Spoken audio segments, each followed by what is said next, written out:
എല്ലാ കാര്യത്തിനും ഇസ്ലാമിൽ മര്യാദകൾ ഉള്ളതുപോലെ ഉറക്കത്തിനും ചില മര്യാദകളുണ്ട്. നമ്മുടെ ഉറക്കം ശുദ്ധിയോടെ ആയിരിക്കണമെന്നാണ് ഇസ്ലാം പഠിപ്പിക്കുന്നത്. എന്ന് വെച്ചാൽ ഉറങ്ങുമ്പോൾ ഒളു ചെയ്യൽ സുന്നത്താണ്. ഉറങ്ങാനായി എടുത്ത ഒളു ഉറങ്ങിയാൽ മുറിയുകയില്ല എന്നതാണ് അത്ഭുതം. എപ്പോഴാണോ ഉണരുന്നത് ആ സമയത്താണ് ആ ഒളു മുറിയുക. അതുവരെ ആ ഒളു നിലനിൽക്കുമെന്നാണ്.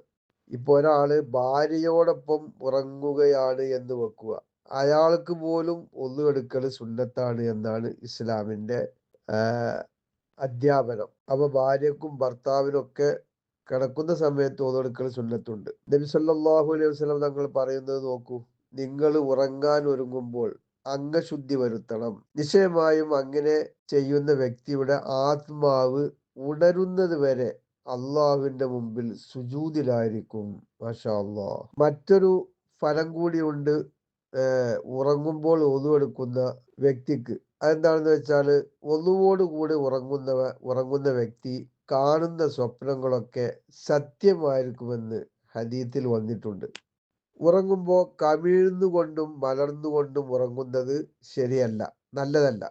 വലതു ഭാഗത്തേക്ക് ചെരിഞ്ഞാണ് കിടക്കേണ്ടത്. നമ്മുടെ മുൻഭാഗം ഖിബ്ലയിലേക്ക് വരുന്ന തരത്തിൽ തെക്ക് വടക്കായി കിടക്കലാണ് ഉചിതം. കമിഴ്ന്ന് ഒരിക്കലും കിടക്കരുത്. അത് നരകക്കാരുടെ കിടത്തമാണ് എന്നാണ് മനസ്സിലാക്കേണ്ടത്. ഖബറിൽ മയ്യിത്തിനെ കിടത്തും പോലെയാണ് നമ്മൾ ഉറങ്ങാൻ വേണ്ടി കിടക്കേണ്ടത്. ബെഡൊക്കെ ആ രൂപത്തിൽ സംവിധാനിക്കുകയാണ് എങ്കിൽ എന്നും ആ ഒരു സുന്നത്ത് നമുക്ക് ലഭിക്കുക തന്നെ ചെയ്യും. ഇപ്പൊ ഉണരും വരെ വലതുവശത്ത് ചെരിഞ്ഞ് തന്നെ കിടക്കൽ പലപ്പോഴും അസാധ്യമായിരിക്കുമല്ലോ. അത് കുഴപ്പമില്ല. കിടത്തത്തിന്റെ ആദ്യം അങ്ങനെ ആയിരിക്കണം എന്നതാണ് പ്രധാനം. എന്നാൽ മലർന്നു കിടക്കാൻ പറ്റുമോ? അതും നല്ല കിടത്തം അല്ല. കാരണം നമ്മുടെ നട്ടെല്ലിന്റെ ഇരുവശങ്ങളിലുമായി 72,000 ഞരമ്പുകൾ ഉണ്ട് എന്നാണ്. മലർന്നു കിടക്കുമ്പോൾ അതെല്ലാം അമർന്ന് പതിഞ്ഞ് ആ ഭാഗങ്ങളിലെ രക്തസഞ്ചാരത്തിന് മാന്ദ്യം സംഭവിക്കും.